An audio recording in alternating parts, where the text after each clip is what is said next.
예배 드릴 때는 여러분 저만 보세요. 저만 딱 보시고 앞으로 보시고. 오늘은 울음을 기쁨으로 변화시키는 변화 전문가 예수, 이런 제목으로 하나님 말씀을 전하겠습니다. 예수님은 변화의 전문가입니다. 슬픔을 기쁨으로 변화시키시고 또 역경을 기쁨으로 변화시키는 분이시죠.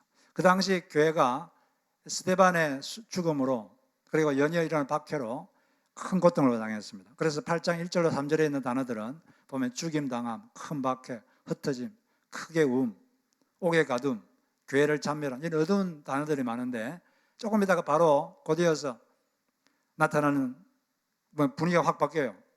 8절에 보면 그 성에 큰 기쁨이 있더라. 큰 울음이 큰 기쁨으로 바뀌었습니다. 우리 변화의 전문가이신 예수님이 계신 곳에는 기쁨으로 바뀝니다. 그리고 낙심이 용기로 바뀝니다. 무의미가 하나님 뜻 행함으로 바뀌고 위기가 기회로 바뀝니다. 여러분이 예수님 우리의 길이기 때문에 예수님만 꼭 붙잡고 있으면 위기도 기회로 바뀌는 것입니다. 어떤 사역자가 교회에 큰 위기가 있어서 기도를 하고 있었습니다. 그런데 이 기도가 응답될지 어떨지도 모르고 그런 노심초사하면서 기도하고 있었어요. 그런데 그런 상황에서 꿈을 꿨습니다. 꿈을 꿨는데 자기가 엘리베이터를 타고 가고 있는데 중간에 엘리베이터가 고장나가지고 탁 섰어요.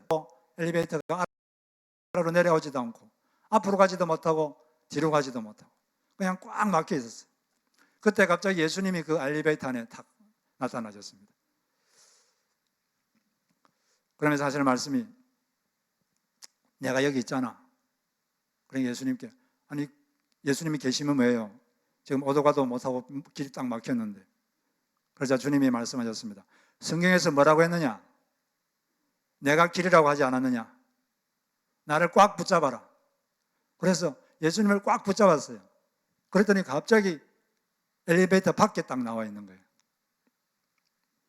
예수님 어떻게 된 거예요? 그러니까 내가 길이라고 했잖아. 그렇게 말을 했습니다. 예수님을 꽉 붙잡으니까 엘리베이터에 꽉 붙잡혀 있다가 엘리베이터 밖으로 나온 거죠. 예수님은 언제나 우리의 길이 되십니다. 막혀도 언제나 기도하는 길은 뚫려 있습니다. 우리가 예수님을 꽉 붙잡으면 위기도 기회로 바뀌는 거예요. 예루살렘 교회에 위기가 찾아왔어요. 스데반 순교가 계기가 되어서 대대적인 교회 박해가 시작됐습니다. 사람이란 게 뭔가 마음에 계속 갖고 있다가 어떤 사건이 생기면 그게 계기가 돼가지고 마음에 있던 걸 확 행동할 때가 많죠. 보통 사람들이 그래요. 그래서 유대인들이 계속 저 교회를 어떻게 하겠다 마음을 갖고 있다가 스데반을 죽인 다음에 그게 확 표출됐죠. 스데반은 유대인들에게 당신들은 하나님의 성령을 거역하고 있습니다. 율법을 알긴 하지만 지키질 않고 있습니다. 이렇게 불편하지만 불편한 진실을 말했습니다. 불편한 진실이 앞에서는 회개로 반응을 해야 되는데 회개로 반응하지 않고 분노로 반응했어요. 여러분은 불편한 말, 불편한 말씀, 그렇지만 그 속에 진실이 있을 때는 분노로 대응하지 마시고 회개로 반응하시기 바랍니다. 그러면 더 발전하는 길이 있는 거예요. 그걸 계기로 그냥 화가 나서 스데반을 죽여버렸어요. 그때부터 대대적인 박해가 있었습니다. 그 스데반이 장사하면서 우리 성도들이 크게 울었습니다. 박해가 나자 사도를 제외하고 모든 성도들이 유대 지역은 이스라엘의 남부지방이에요. 남부지방. 그 다음에 사마리아 지역은 이스라엘 땅의 중부지역이고 갈릴리 지역은 북부지방이고 온 유대와 사마리아에 확 흩어졌어요. 그런데 흩어진 것들이 가는 곳마다 복음을 전하고 예수님을 전했습니다. 특히 빌립은 사마리아 성에 예수님을 전했는데 그 사마리아 성에서 큰 기쁨이 있었어요. 큰 울음이 큰 기쁨으로 바뀌었습니다. 어떻게 이런 변화가 일어났는가 그걸 보면 먼저는 알아야 될 게 이 변화를 촉발한 사람이 있었어요. 어떤 사람이 이 변화를 촉발시켰는가? 바로 그 박해를 받아 흩어진 사람들, 그 사람들은 자기는 죽고 예수로 사는 사람들이었어요. 자기는 죽고 예수가 그를 통해 사는 사람들이었습니다.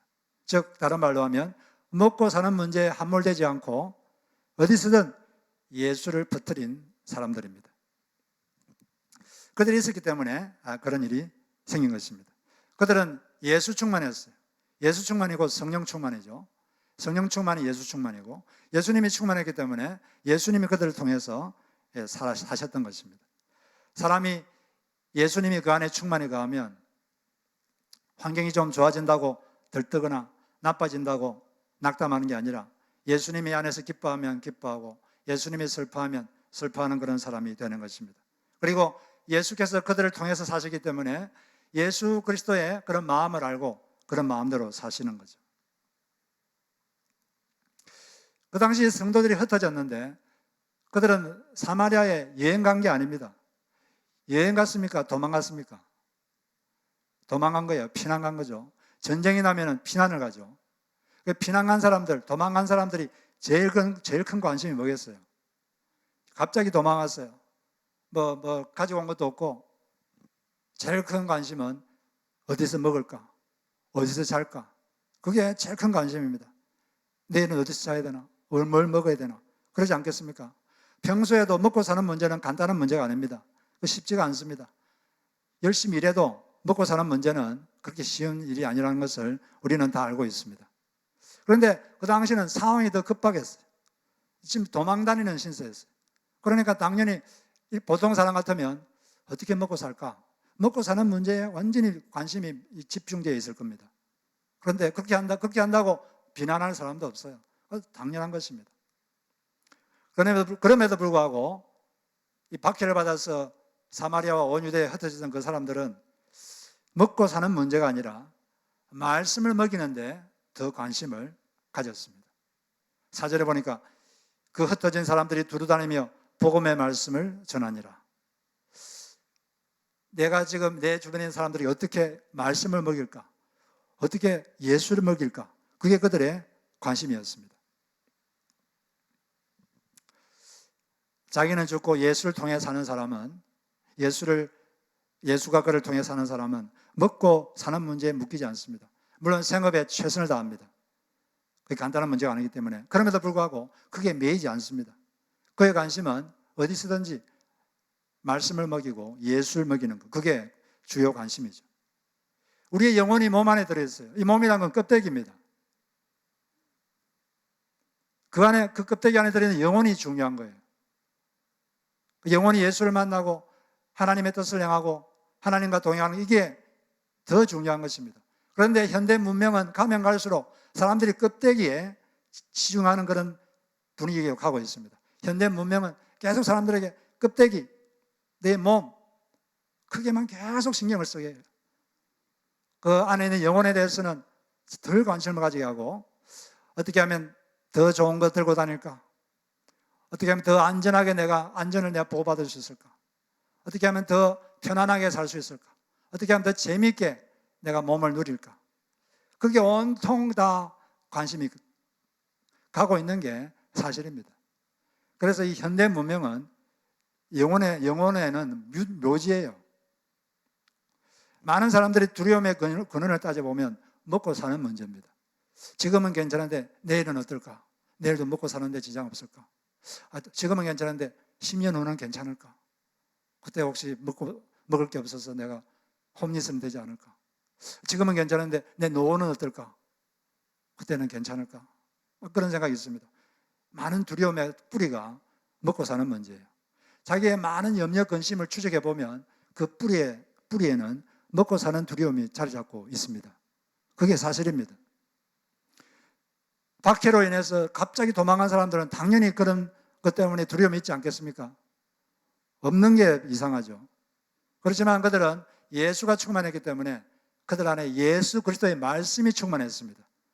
그런 가운데서도 그들의 마음을 지배했던 것은 그리스도의 말씀이었어요. 어떤 말씀일까요? 예수께서 하신 말씀이 있습니다. 그러므로 염려하여 이르기를 무엇을 먹을까? 무엇을 입을까? 무엇을 먹을까? 염려하지 말라. 이는 이방인들이 구하는 것이라. 너희 천부께서는 이 모든 것이 너에게 있어야 할 줄을 아시느니라. 하나님 우리가 먹고 사는 문제가 중요하다는 걸 압니다. 그게 쉽지 않은 걸 알고 있고, 그렇지만은 하늘 아버지께서 알고 있다. 걱정하지 말라는 거예요. 그러므로 여러분이 나름대로 최선을 다해서 생업에 종사하고 했다면 나머지는 주님께 맡기시기 바랍니다. 주님께서 책임져 주시는 것입니다. 그리고 그 다음 말씀처럼 이제 우리는 우리의 마음의 관심을 하나님의 나라, 하나님의 의를 추구하는데 더 마음을 기울일 수 있게 되는 것입니다. 예수님의 약속은 예수님이 주신 약속어음입니다. 여러분이 큰 돈을 약속어음으로 받으면 얼마나 기분이 좋습니까? 그리고 확실하게 돈이 지급되는 그 약속어음이라면 받자 말자 엄청나게 기쁠 거예요. 예수님의 약속은 절대 부도나지 않는 약속어음입니다. 그러므로 먹고 사는 문제를 우리가 최선을 다해야 되지만 주님께 맡기고 우리는 먼저 하나님 나라를 구하는 여러분 되시기를 바랍니다. 그들은 도망쳐가는 곳마다 예수를 퍼뜨렸습니다. 환경을 탓하지 않았어요.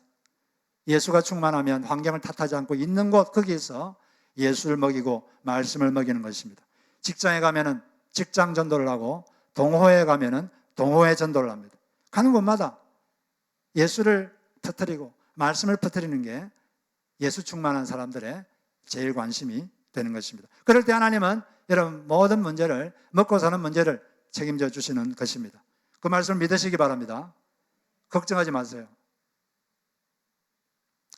이렇게 그들이 환경에 구애받지 않고 예수를 전하는데 전념할 수 있었던 이유 중에 하나는 그 박해가 주님의 섭리하에 있는 것임을 알았기 때문에 그렇습니다.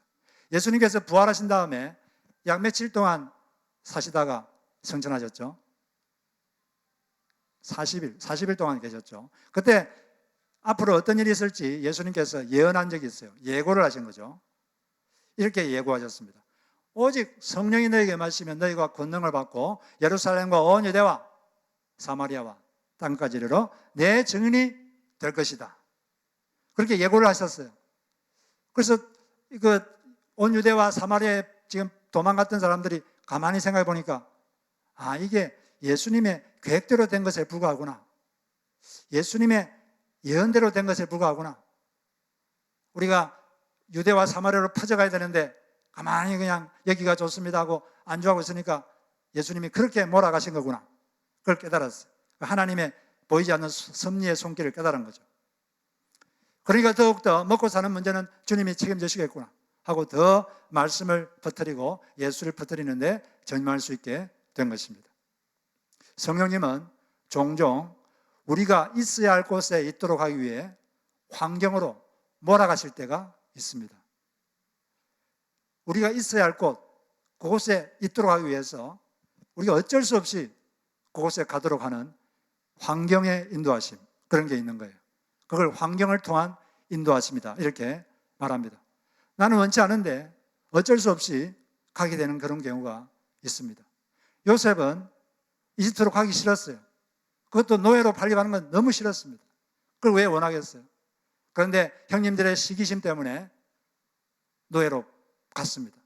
그런데 나중에 뒤돌아보니까 요셉은 애굽 땅에 있어야 될 사람이었어요.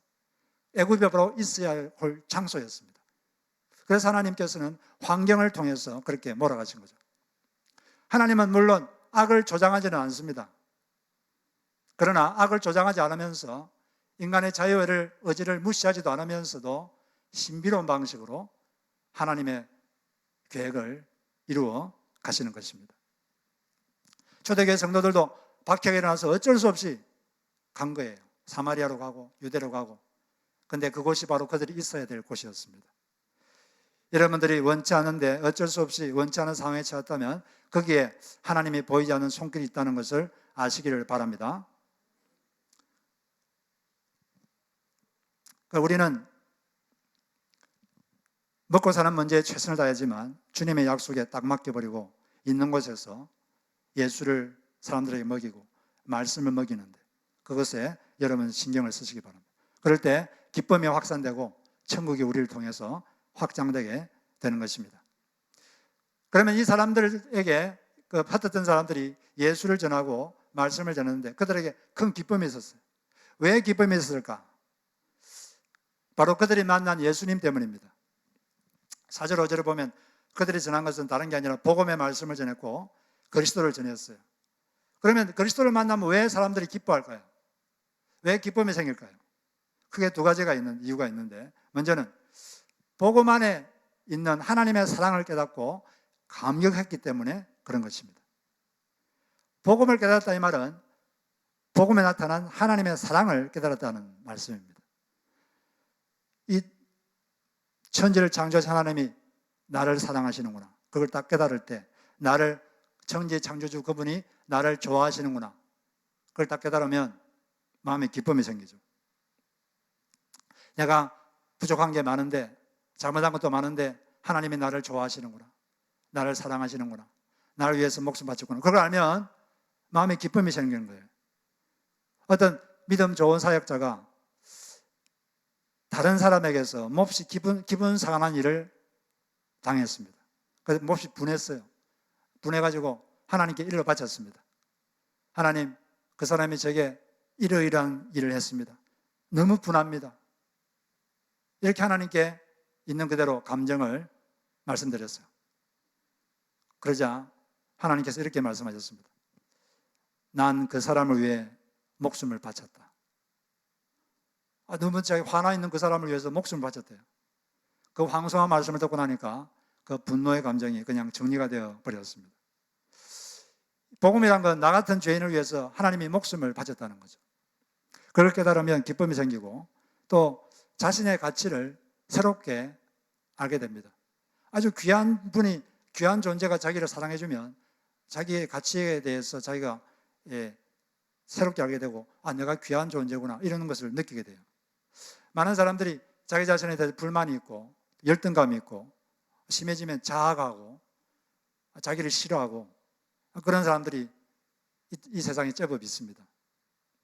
그러나 이 하나님께서 나를 사랑하시는구나, 나를 좋아하시는구나, 그걸 믿으면 자존감이 높아지는 거예요. 이렇게 부족함이 많고 잘못하는 것도 많은 나를 하나님이 그대로 사랑하시는구나, 그러면 나도 나를 귀하게 여겨야 되겠구나. 물론 평생에 걸쳐서 나를 더 나은 사람으로 변화시키게 하시겠지만 지금 이대로 나를 사랑하신다니 나도 나에게 친절해야 되겠다, 나도 나를 귀하게 여겨야 되겠다, 이렇게 결심을 하게 되는 것입니다. 물론 자신의 잘못을 회개하고 고쳐나가지만 자신의 귀히 여기는 마음이 생기게 되는 것입니다.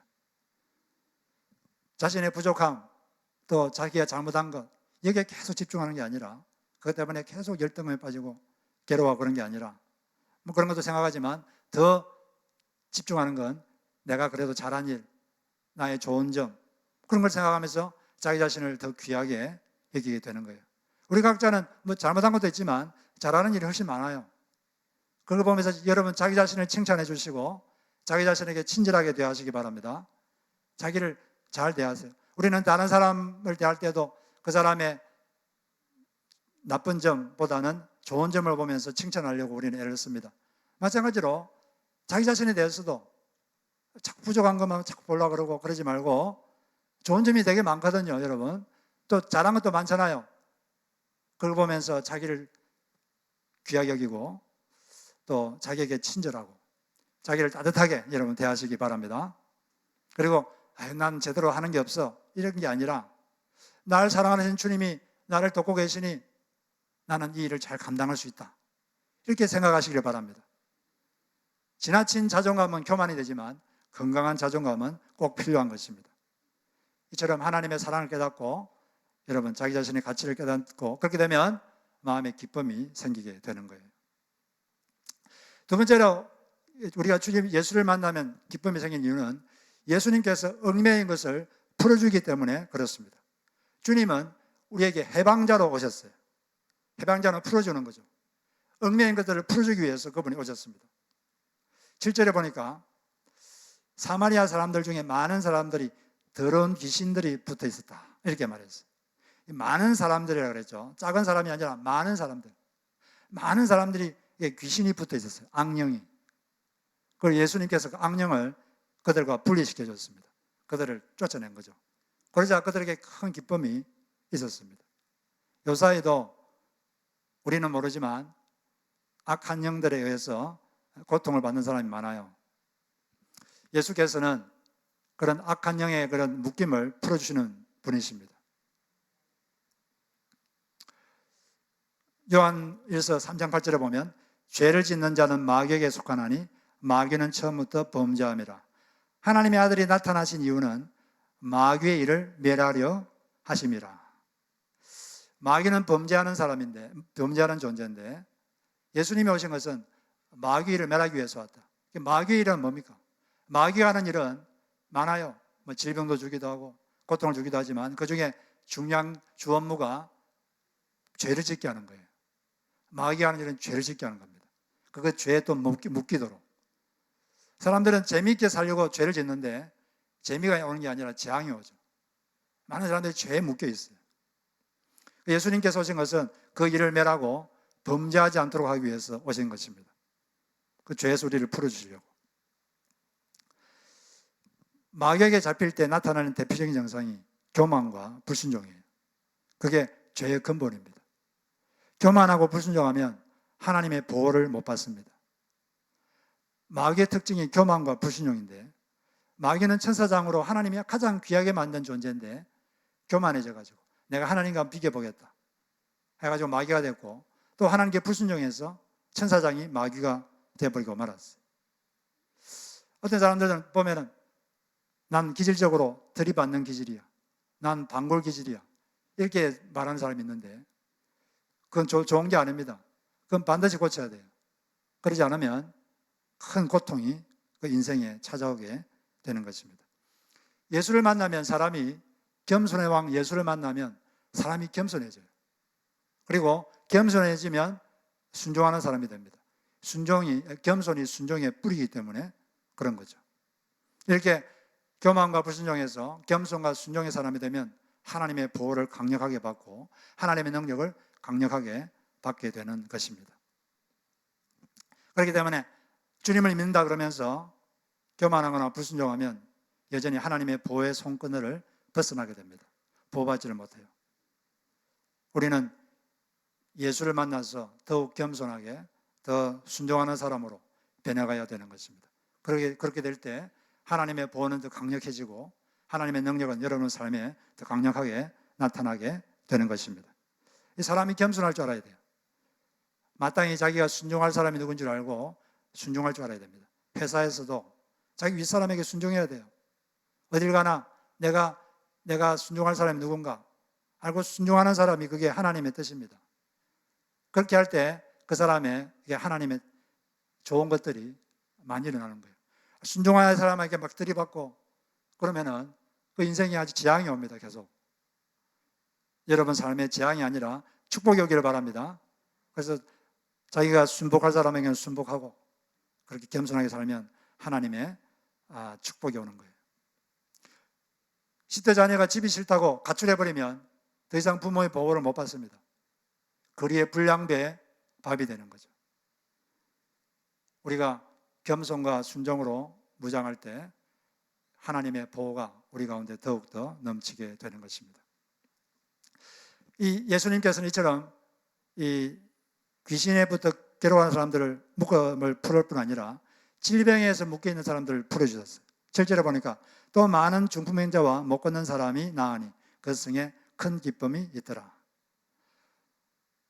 질병에 걸려가지고 중풍병자 몸이 마비된 사람들, 못 걷는 사람들 얼마나 답답하겠어요.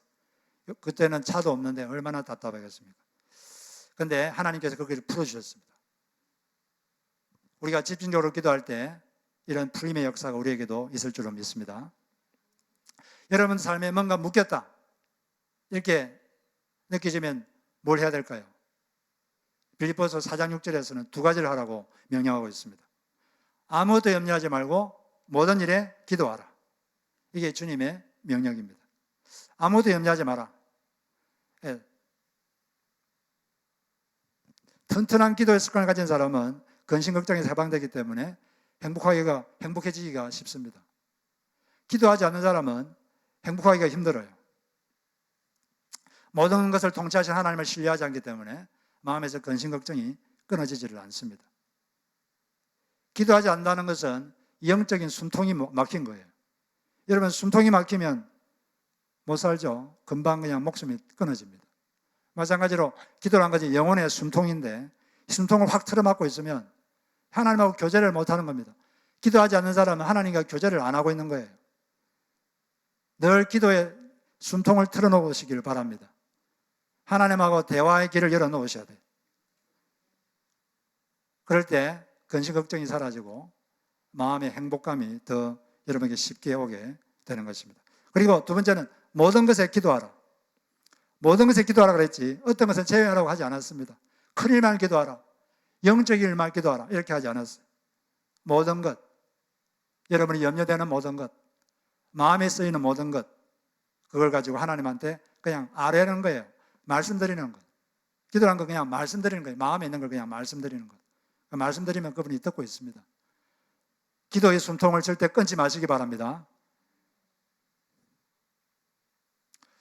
네, 기도 중에도 많은 기도가 있지만 우리는 순간순간 화살 기도도 필요합니다. 순간순간 기도하는 거. 느헤미야도 왕에게 중요한 부탁을 하기 전에 하나님께 기도했죠.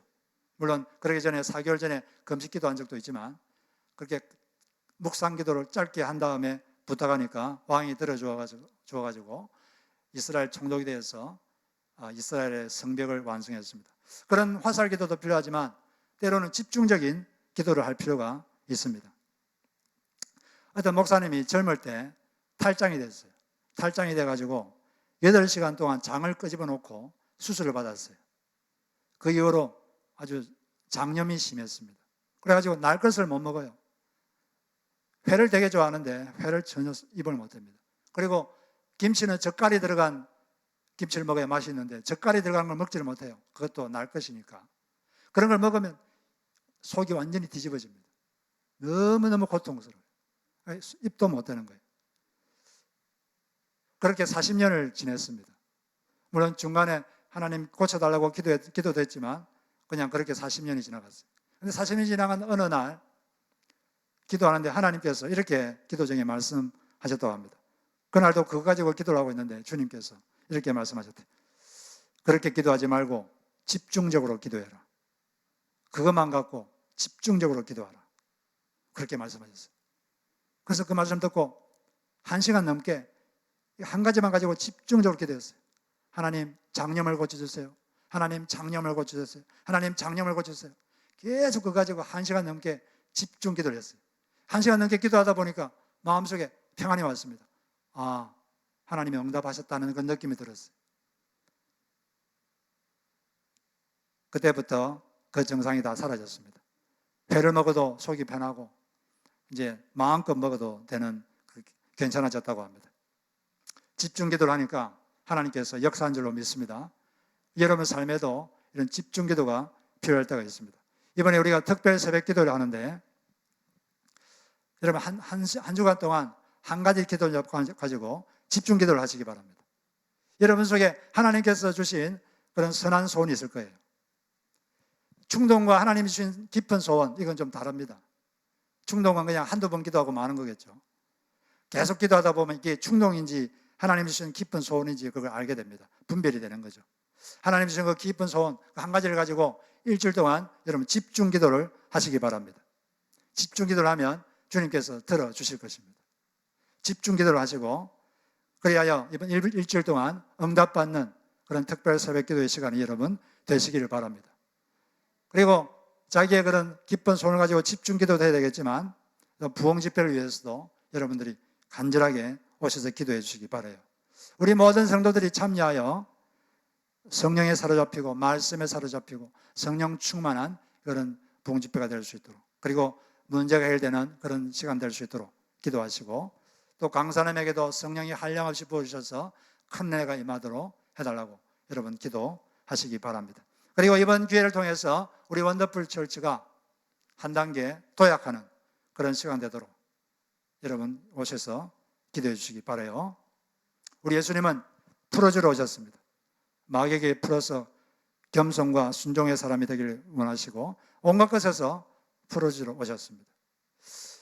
그리스도의 사명 중에 하나를 이사야 61장 3절에서 다음과 같이 예언했습니다. 시온에서 슬퍼하는 사람들에게 제 대신에 화관을 씌워주시며 슬픔 대신에 기쁨의 걸음을 발라주시며 괴로운 마음 대신에 찬송이 마음에 가득하게 하려 하심이라.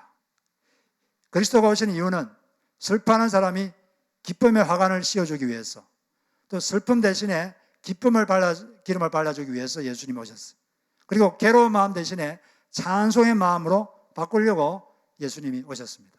그렇기 때문에 이것이 그분의 사명이기 때문에 여러분이 예수님을 꼭 붙잡고 있으면 여러분 삶에 그런 일이 일어나는 것입니다. 그렇게 될 것입니다. 예수님은 변화의 전문가이십니다. 예수님을 붙잡고 집중 기도로 돌파하시는 여러분 되시기를 주의 이름으로 축복합니다.